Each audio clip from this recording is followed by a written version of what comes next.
साथ लाइव और एक्सक्लूसिव है। नहीं नहीं, सचिन पायलट मेरे साथ लाइव और एक्सक्लूसिव है। सचिन पायलट के पास मुझे जाना पड़ेगा। सचिन जी, आपका अभिनंदन है न्यूज 18 पर। मेरा सवाल बहुत सीधा है।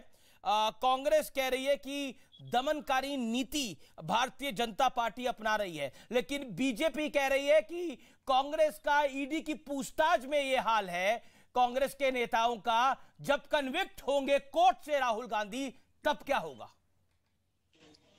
इस प्रकार की भविष्यवाणी किसी को करनी नहीं चाहिए। तथ्यों के आधार पर, प्रमाण के आधार पर और एक प्रक्रिया के आधार पर सब एजेंसीज काम करती हैं।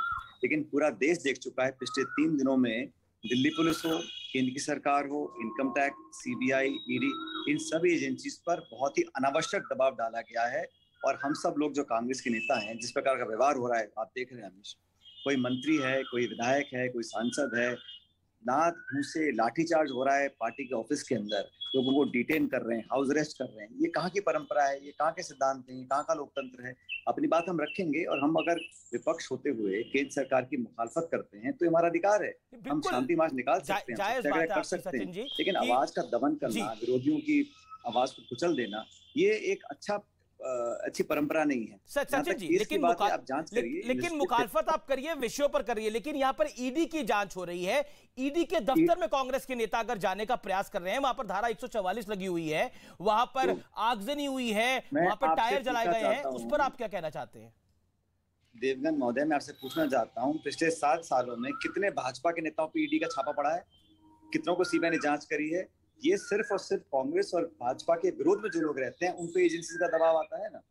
आप जांच से कौन डरता है? तो तथ्य सामने आ जाएंगे ना। ये जो बाकी लोग चिल्ला रहे हैं, चीख रहे हैं, इनको क्या मालूम है क्या हकीकत क्या है? लेकिन मैं तो कह रहा हूँ, जो दबाव की राजनीति हो रही है, जो प्रेशर पॉलिटिक्स हो रही है, जी सचिन जी, उसका हम विरोध करते हैं। और जहां तक आपने कहा कि हमारी पार्टी के हम लोग ने परमिशन मांगी थी एक पद यात्रा निकालने के लिए, ना मंच लगाया, ना भाषण, ना माइक, ना स्टेज, सिर्फ हम चलना चाहते थे, उसका भी विरोध किया है, उसका परमिशन नहीं दी है, किलाबंदी कर दी गई पूरी पार्टी की। पार्टी ऑफिस में आज लाठीचार्ज हुआ दिल्ली पुलिस का। सचिन जी, मेरा आपसे मेरा एक महत्वपूर्ण सवाल है। आपके 2 मुख्यमंत्री भूपेश बघेल और अशोक गहलोत यहां पर है। बीजेपी कह रही है कि सीएम दोनों यहां पर क्या कर रहे हैं, प्रदेश की जनता को क्या जवाब देंगे? वो सीएम प्रेस कॉन्फ्रेंस करते हैं, वो कहते हैं कि बीजेपी को बहुत महंगा पड़ेगा। बीजेपी कहती है कि धमकी दे रहे हैं, महंगा पड़ेगा, कार्रवाई तो एजेंसी कर रही है। हर देश के नागरिक को चिंता है, लोकतंत्र में उसकी जड़ें खोदी जा रही हैं, संविधान की धज्जियां उड़ाई जा रही हैं, चाहे मुख्यमंत्री हो, चाहे मंत्री हो। इस बात का हम एक नागरिक होते हैं, हमें अधिकार है अपनी बात को रखें हिंसात्मक तरीके से। मैं हिंसा का कभी समर्थन नहीं करता हूँ, लेकिन जिस प्रकार हम नहीं करते हिंसा का समर्थन, कानून का पालना करते हैं, उसी प्रकार पुलिस को भी करनी पड़ेगी ना।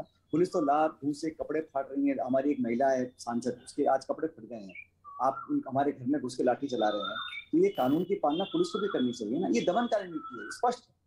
हम तो अपनी बात रख रहे हैं, लेकिन ये जो रिस्पांस है, जो ब्रूट फोर्स का इस्तेमाल हो रहा है, जो अनावश्यक बल प्रयोग हो रहा है, इसके विरोध में हम लोग हैं। और हम कहते हैं जांच आप करें, मर्जी आप जांच करें। 7 साल के बाद ये बात दोबारा खंगाला गया पूरे केस को, इसमें कोई FIR नहीं है, कोई शिकायत नहीं है, कोई लेन देन का नहीं है, फिर भी आप एक दबाव बना रहे हैं नेतृत्व के ऊपर, तो हम तो विरोध कर रहे हैं। सचिन जी, के लिए ये मापदंड तय हो रहा है। तो नेक्स्ट प्लान ऑफ एक्शन क्या होगा कांग्रेस पार्टी का? अगर कल फिर अगर राहुल जी को बुलाया जाता है ईडी द्वारा, क्या प्लान ऑफ एक्शन होगा? हम लोग तो अपनी बात पब्लिक तक लेके जा रहे हैं। भाजपा की सरकार को बेनकाब कर रहे हैं कि वो अपनी पावर का, अपनी पोजीशन का दुरुपयोग कर रहे हैं। अगर आप निष्पक्ष जांच करें, एक पारदर्शी जांच करें, तो किसी को क्या आपत्ति हो सकती है?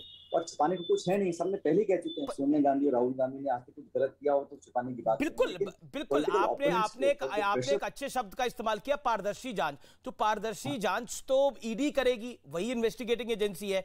तो अगर वो जांच कर रही है तो वो राहुल गांधी के मुंह में हाथ डालना कैसे हो गया? आपके भूपेश बघेल ने इस बात को बोला, ईडी इन्वेस्टिगेटिंग एजेंसी है तो वही तो जांच करेगी। जांच एजेंसी कोई बाहर से तो आ नहीं सकती, हिंदुस्तान की जांच एजेंसी जांच करेगी। जो संविधान सम्मत एजेंसी है वही जांच करेगी। सरकारें आपकी भी रही, मंत्री आप भी रहे, डिप्टी सीएम आप भी रहे। मैं भी कानून देश का जानता हूँ। हमारा सवाल कुछ और है ना। जांच तो फिर जांच से कौन रोक रहा है भाई?